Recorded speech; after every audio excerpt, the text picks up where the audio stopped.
Apa sih masalahnya? Panjang nih. Apakah murni Southgate doang? Tapi udah berlalu aja selesai gitu. Karena emang lo ngeliat tim kayak Prancis itu yang talentanya banyak, tapi Deschamps milih main begitu dengan. Kalau tim yang performanya paling mengecewakan buat gue Prancis. Dia ada di mana-mana kan, Iya. tapi nggak ngapa-ngapain. Lari doang. Kayak siapa tuh ada di mana-mana tapi nggak ngapa-ngapain. Kalau dibilang sih ya, masih belum lah.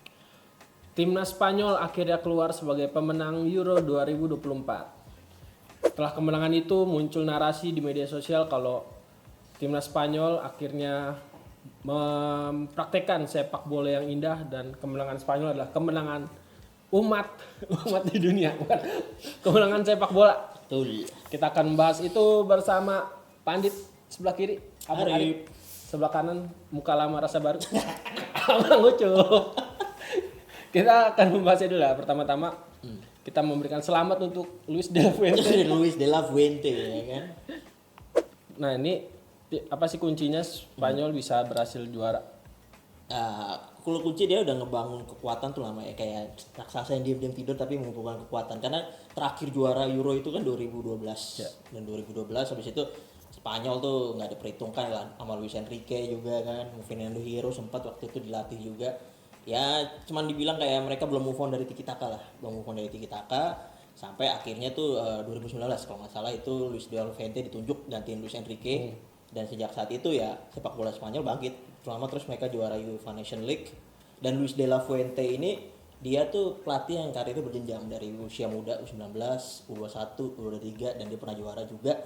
Jadi keberhasilan Spanyol saat ini ya sebagai inilah hasil dari itu. Berarti walaupun namanya kayak saus spaghetti ya kan, de la Fuente. Tapi ternyata dia berhasil. Bang Ucup, apakah murni de la Fuente atau ada racikan lain atau pemainnya yang emang bagus? Lebih ke ini sih, ke De La Fuente ini. Soalnya seperti yang dibilang beberapa pandit sama gitu, jadi pemain tuh udah tahu apa yang mau dimauin sama De La Fuente. Soalnya dia udah dari U17 segala macam, terakhir di Olimpiade ya. Ya Olimpiade juga dia. Kayak pemain-pemain kayak Dani Olmo, itu udah tahu semua apa yang diinginkan. Jadi nggak perlu cuci otak lagi gitu loh. Jadi mereka udah main, udah tahu posisinya di mana, mainnya di mana, udah tahu. Beda sama Southgate kan, yang di masuk turnamen itu dia masih eksperimen kan. Jadi situ sih lebih ke hubungan pemain sama pelatihnya sih. Sebenarnya harus ditiru sih sistem Spanyol itu, karena mereka tuh nggak perlu pusing-pusing nyari pelatih gitu kan. Luis de la Fuente siapa sih yang ngira kan pertama kali pasti pas tunjuk gantiin Enrique pasti orang mikir siapa pelatih nggak punya nama ya kan. Itu kepepet juga sih kayaknya. Ya kepepet juga, tapi udah terencana sama RFF-nya ini kan, karena dia udah dari muda gitu kan diangkut. Ya jadinya udah tahu sistemnya, benar kata Bang Ucup tadi, udah tahu sistemnya, pemain mudanya juga udah beberapa mengenal dia, ya sistemnya udah jalan gitu. Jadi mau siapa aja diganti, mau kayak gimana tetap begitu bolanya. U21 dia juara juga kan. Juara Liga Eropa. Tahun kemarin 19 juga pernah juara. atau kemarin U21 kalah sama Inggris tapi masuk final. Dia squadnya tuh udah tahu semua, jadi nggak perlu lagi dari awal lagi gitu. Udah rapi. Berarti kalau timnas kita kan saya STI, berarti Novarianto nih bisa nih dari kelompok umur udah mendidik. Ini berapa tahun lagi? 6 tahun lagi. Tapi di antara bintang yang bertaburan di langit kan ada yang paling terang nih. Kalau di timnas Spanyol menurut tuh yang menonjol siapa Bang Arif? Kalau menonjol sih, gue lebih menyoroti permainan ya, karena kalau menonjol secara individu nggak ada gitu. Gue nggak ada, menurut gue semuanya kolektif. Karena gue ambil contoh ini aja deh, final kemarin Euro kan, itu di babak kedua tuh si De La Fuente menarik keluar Rodri kan, masukin Martin Zubimendi kan. Nah itu pemainnya nggak berubah, sistemnya itu nggak berubah, tetap jalan ya, dan semuanya udah jalan apa adanya. Tapi kalau emang harus menyoroti pemain, gue ini sih seneng sama winger-wingernya mereka yang masih muda-muda. Itu ngingetin gue dulu waktu Spanyol 2000-an awal tuh kan masih Joaquin sama Vicente kan winger-wingernya. Joaquin sama Vicente. Nah sekarang Spanyol udah punya winger-winger lagi gitu. Dan kalau gue cara winger nih, gue juga ngingetin sedikit sama Bayern Munchen dulu tuh, Ribéry, Robben yang kayak gini sekarang ya. Kalau Bang Ucup siapa Bang? Pedri mungkin. Lamine Yamal dan Nico Pedri kan William. cedera. Pedri diganti dari Romo kan. Ya itu. Enggak kalau Pedri si apa? Siapa? Rodri. Kalau menuju final secara keseluruhan turnamen, Rodri emang dia itu ibaratnya sebagai Metronom. Katalisator. Katalisator, metronom. Komputer. dibilang sebagai komputernya. Baju dimasukin ya kan. Jadi sebenarnya tapi kalau misalnya secara keseluruhan, karena tadi udah tahu, udah mengenal pemainnya sendiri udah tahu sistemnya, siapapun yang main jalan gitu loh. Beda sama Inggris kalau misalnya tiba-tiba Arnold dipasang di tempat yang salah segala macam gitu. Kalau Spanyol nggak ada yang kayak gitu. Si Morata ditarik, jadi udah ada siapa. Walaupun nanti Yamal ditarik pun udah ada ganti. Udah ada. Winger juga jelas. Jadi udah sistemnya udah ada. Kayak siapa sih Cucurella kan di Chelsea gembel tapi kemarin keren dia mainnya. Iya. Enggak. Dia patriotis. Terus asis lagi. Apakah akan dejavu nih kayak Spanyol 2008 sampai 2012 bisa menguasai menurut melihatnya? Kalau ngeliat dari squad ini. sekarang sih bisa ya, apalagi kalau pelatihnya masih tetap si De La Fuente ini. Terus udah gitu main-mainnya masih pada muda tuh kan, kayak si Nico Williams baru 21, Yamal baru 17 tahun kemarin kan. Sampai Federasi Spanyol bayar Jerman kan ada aturan nggak boleh main kan malam-malam gitu kan, main muda itu. Ya maksudnya dari squad juga paling mungkin dari squad sekarang ya nggak mungkin nggak main lagi ya. Kalau buat beberapa tahun depan tuh mungkin Carvajal, Nacho kan udah tua-tua, tapi sisanya tuh masih di usia prima-prima semua. Jadi ya mendominasi bisa, tapi mungkin nggak segila Tiki Taka dulu kali. Masih bisa di counter lah. Mungkin sekarang ya kebangkitan sepak bola Spanyol.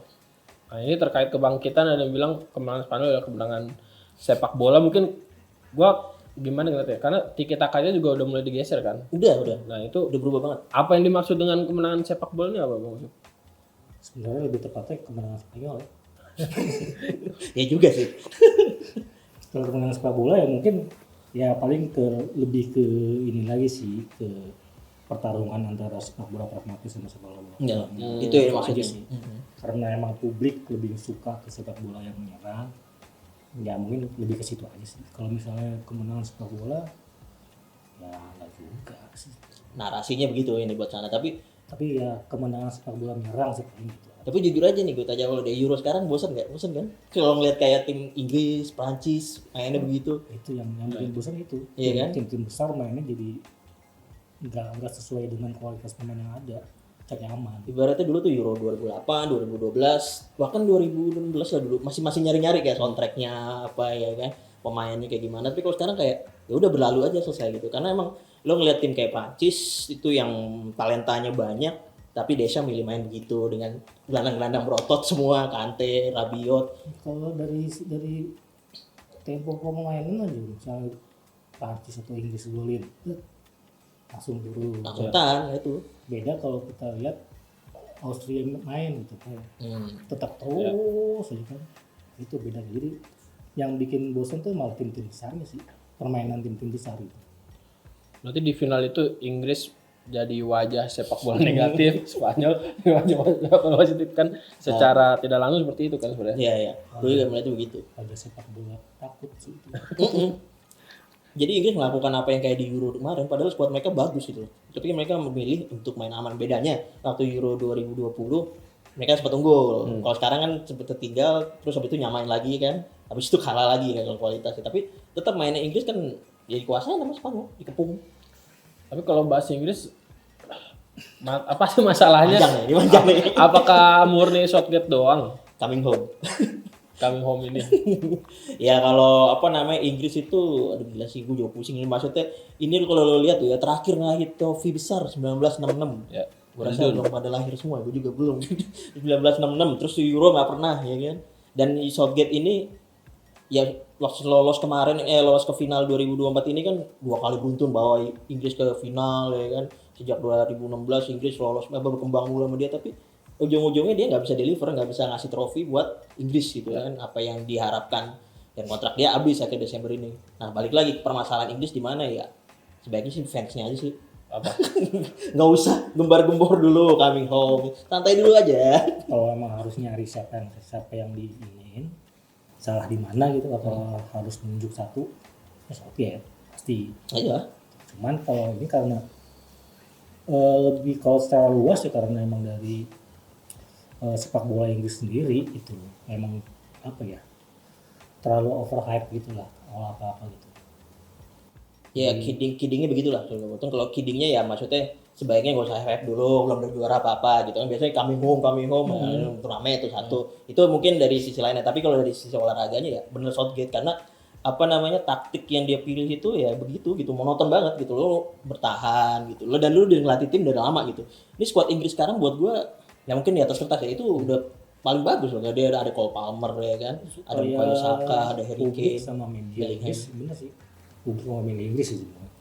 Coba setiap tahapan menuju Euro pasti rame.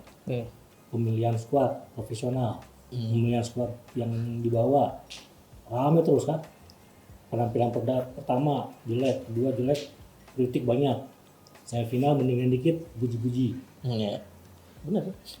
Mirip-mirip kayak timnas kita ya. Timnas kita kan juga rame nih, bilangnya udah level ini level Asia. Jadi bener sih kalau yang dibilang si Realitas, ya. Bellingham sama si Ken bilang apa? Kelelahan fisik dan mental ya itu. Gara-gara itu gitu Kan rame. lebih ke mental. Kalau misalnya kelelahan fisik, semakin dia lelah pasti kan. Mental ya pasti memang beda aja. Kalau perlakuan medianya itu. Tapi anehnya ini ada berembus kabar si FA mau memperpanjang kontrak Southgate sampai 2026. Jadi Southgate akan Piala Dunia mungkin kan berhadapan dengan Indonesia nanti dulu. Kalau Indonesia lolos. Nah menurut lu ini apa sih pertimbangannya? Apakah karena murni sebenarnya Southgate kalau dari sisi apa prestasi, bukan prestasi juga kan belum juara. Ada lagi juga. Salah satu pelatih terbaik lah di Inggris yang pernah melatih Inggris. Ya kategorinya pelatih terbaik Apakah gitu ya. tidak ada pelatih yang Inggris ya benar-benar. Apakah tidak ada pilihan lain gitu? Ya lebih gimana ya, gue melihatnya sebuah ego sih dari FA ini, maksudnya kayak ya local pride gitu harus harus Inggris gitu. Terakhir kan Capello masalah waktu itu kan, terus sama Sven-Goran Eriksson ya begitu-begitu aja performanya, akhirnya balik lagi ke lokal ya kan. Bahkan kayak Southgate itu kan gantiin pas 2016 itu gantiin Sam Allardyce kan. Lo tau diri Sam Allardyce gimana reputasi di Inggris. Jadi ya selama FA ini masih berpatokan oke lokal bisa, ya gue sih bisa bilang bola Inggris nggak kemana-mana gitu. Ini balik ke Big Sam lagi tuh. Bisa jadi kalau emang dia egonya begitu. Sekarang kalau kita mau misalnya lihat pilihannya siapa? Jurgen Klopp. Graham Potter ujung-ujungnya Inggris juga ya kan. Kalau kecuali dia Inggris yang terbaik sekarang itu siapa? kalau bilang terbaik talenta Eddie Howe paling. Di Premier League yang posisi klubnya terbaik Eddie Howe. Eddie Howe doang. Eddie Howe mau nggak dengan tekanan yang ada sekarang? Dan apakah dia bisa gitu kan dengan tekanan Inggris ini? Selain apa Southgate yang kasihan sih, Harry Kane juga kasihan ya.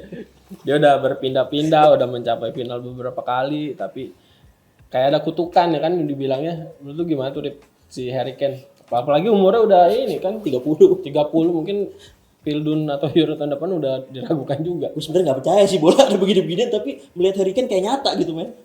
Dari Tottenham Hotspur top scorer, statusnya legenda ya kan, gabung Bayern Munchen, habis itu bayangin di Bayern Munchen yang biasanya juara mulu kan, dia ngerasain si ini 12 tahun nggak pernah ngeraih trofi dalam semusim. Faktornya tuh emang di Kane gitu, cuman kayak gimana ya, dia kayak sebuah kutukan yang kayak top scorer gitu, nyetak gol mulu, emang kualitasnya nggak diragukan, tapi somehow dia nggak tahu gitu kayaknya meraih trofi itu susah gitu loh tim. Lu merasa beruntung Kane nggak kayak MU? Jelas dong, bisa gagal Piala FA musim lalu kalau ada dia kayak. Harry Kane itu kutukannya kayak gara-gara dia kecil dukung Arsenal terus mainnya di Spurs. Bisa jadi. Harus dirugiah emang. Iya susah kalau bahas faktor teknisnya, soalnya dari Harry Kane ya kualitas dia bagus gitu kan, nggak ada yang bertanya kualitas dia gitu, cuman nggak tahu gitu, nggak dapat aja trofi kan, lucu aja gitu. Tapi kalau Jude Bellingham gimana tuh Bang? Kan awal-awal kayak apa? Hype-nya gede lah, dia penggendong tim, apakah dia sudah menjawab itu? Itu kata kuncinya tadi. Digembar-gembor kan. Sebenarnya terlalu dini untuk dibilang dia apa ya? Dibilang kemarin calon Ballon d'Or segala macam kan. Itu masih jauh lah. Kalau lihat sih, kalau di Madrid pun sebenarnya dia cuma ya emang dampaknya ada gitu kan. Cuman lebih naik hype-nya itu karena dia cetak gol penentu, cetak gol di menit terakhir kan gitu doang sih. Ternyata pas di laga-laga penting kayak di final champion Madrid emang juara kan, tapi Bellingham nggak kelihatan performanya. Sama juga pas di final kan. Gitu. Jadi kayaknya sih Terlalu hype juga. terlalu hype dan emang posisinya juga Salah. nggak salah, cuman posisi yang pemain lainnya gitu yang kurang mendukung dia. Kalau final kemarin lihat dia ada di mana-mana kan, Iya. tapi nggak ngapa-ngapain. Lari doang. Kayak siapa tuh ada di mana-mana tapi nggak ngapa-ngapain. Kalau dibilang sih ya masih belum dibilang menggendong Inggris sih tadi juga sih. Menggendong Inggris malah lebih ke siapa ya? Lebih ke Saka kali ya. Susah kayaknya. Main di mana? Gue agak bingung juga soalnya dengan squad sekarang tuh Inggris sebenarnya di atas kertas yang gue bilang tadi, mereka tuh sebenarnya bagus. Nggak ada jenderal. Iya. Nggak ada. Declan Rice bukan jenderal. 100 juta loh. Jenderal ngoper ke belakang. Apa cepet bola, corner ngoper lagi ke belakang ya. Kalau di grafik itu paling dia samping, belakang. Nggak ada ke depan. Nggak ada umpan progresif. Gak ada progresif operan ke depannya gak ada. Sebenarnya yang diandalin jenderal kan sebenarnya Kane. Kane udah ketahuan kan, nggak ada tuh leadershipnya gitu kan. Sejak dari Spurs. Gue sebenarnya penasaran Inggris itu dilatih sama kayak modelnya Pep Guardiola dengan squad sekarang. Gue rasa berubah total sih dari permainan ya. Setidaknya ada intensi buat nyerang, mainnya juga lebih ngalir. Habis suaranya Pep. Ngerakin mulu. Masih ada perubahan sih, sayang. Kalau ini deh, ngelihat secara keseluruhan siapa tim yang ditonton yang menyenangkan, terus yang ditontonnya malesin sama pemain yang begitu juga. Apa nih, Euro apa nih? Euro dong.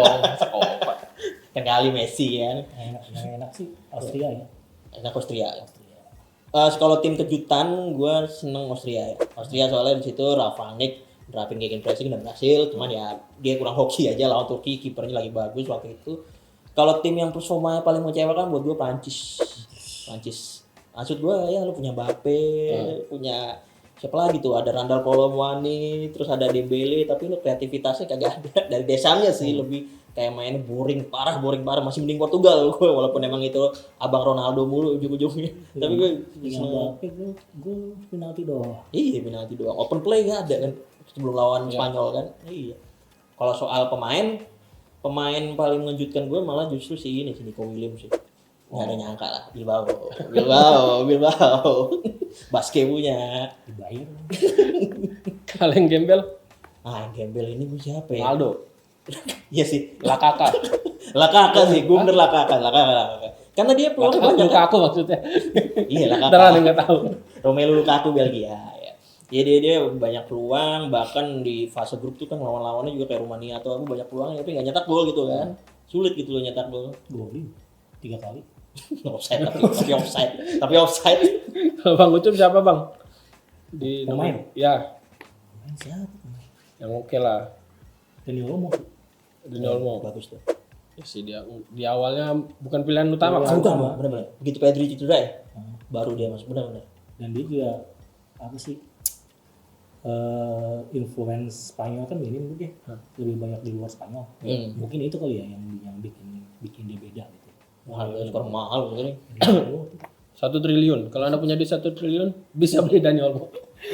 Kalau yang jelek siapa pemain? Ini sih sebenarnya ya, selain Lukaku, Pandai. Lumayan. Pandek sih udah. Pandek jelek bagus. Pemain Inter Milan ya, pemain Inter Milan. Ini sih lebih ke Mbappe sih, cuman karena alasannya paling Topeng. gitu. Tapi kalau sebelum cedera pun Emang lagi turun. emang itu Ronaldo sih. kurang nggak sesuai dengan namanya lah Mbappe. Lagi-lagi ekspektasi menghancurkan Anda. Betul, setuju. Sama Bellingham paling. Menarik. Ya kita sudahi saja, berakhir pula podcast kita setelah pertanyaan tadi. Kita akan berjumpa lagi di Euro 2028 di mana? Tanyain Severin. Potong deh bang.